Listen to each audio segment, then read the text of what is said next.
Whether you are a regular school teacher or a homeschool mom, there's a good chance that you may have to teach a child with Attention Deficit Hyperactivity Disorder, also known as ADHD.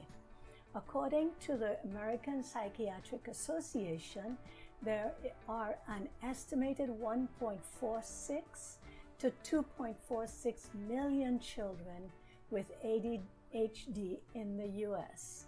This makes up about 3 to 5% of all students. It is also important to note that more boys than girls are affected by this disorder. If you need assistance working with a student with ADHD, this video is for you. Welcome to Ruth's Straight Talk, the channel designed to help you, your students, and your children live fuller lives, become lifelong learners, and grow into the awesome human beings you were designed to be. I'm Cynthia Ruth. In this video, I will share with you several things that you need to know about ADHD students. Also, don't miss my bonus tip on how to help your ADHD student at the end of this video. So let's get right to it.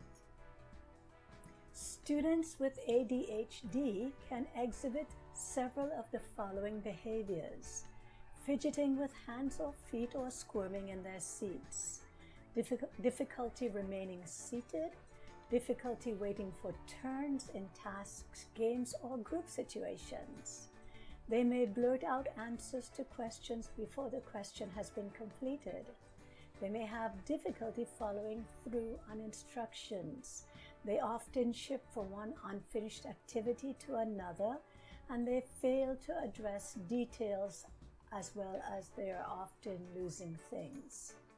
They may have difficulty listening without being distracted or interrupting, and they may have a wide range of mood swings, requiring immediate gratification. The behavior associated with ADHD can change as children age.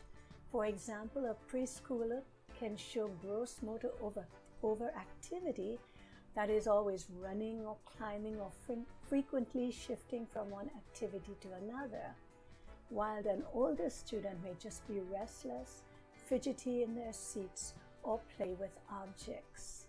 Sometimes children with ADHD without hyperactivity and impulsivity do not show excessive activity or fidgeting, but instead they may zone out, they may daydream, they appear to be lethargic or listless, and often fail to complete their academic work. As the child exhibits behaviors associated with ADHD, they may struggle with academics as well as forming relationships. Additionally, no two students are the same, so a successful teacher needs to approach each student with a three-pronged strategy. First of all, the teacher needs to identify the unique needs of the child. For example, the teacher determines how, when, and why the child is inattentive, impulsive, or hyperactive. The second phase is to choose educational strategies that include academic instruction, behavioral intervention, and classroom accommodations. The third part of this assessment is the teacher then puts together a best practice plan called an Individualized Education Program, or an IEP for short. So let's take a look at these three components. Evaluating the child's individual needs and strength. A team including an educational psychologist, a teacher, and the child's parents meet to determine the academic and behavioral needs of the child. They will use formal diagnostic assessments and informal classroom observations. These meetings are used to identify the child's strengths and the circumstances when challenging behavior occurs. You as a parent can provide a wealth of information in these areas because no one knows your child like you do. The second phase: determine instructional practices to meet the child's needs. Identify instructional practices that meets the academic and behavioral needs of the child. These best practices must fit the content, must be age appropriate, and must gain the attention of the child. It can include mini lessons, role playing, and group activities. These strategies will accommodate the student that has a short attention span and may need to move around the room.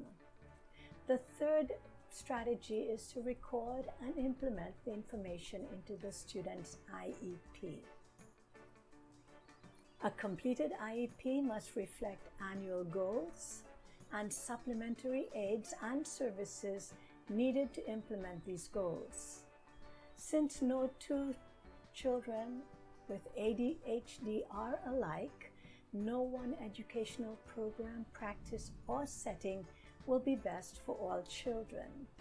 It is important to note here that even students without ADHD will benefit from the practices that will help students with ADHD.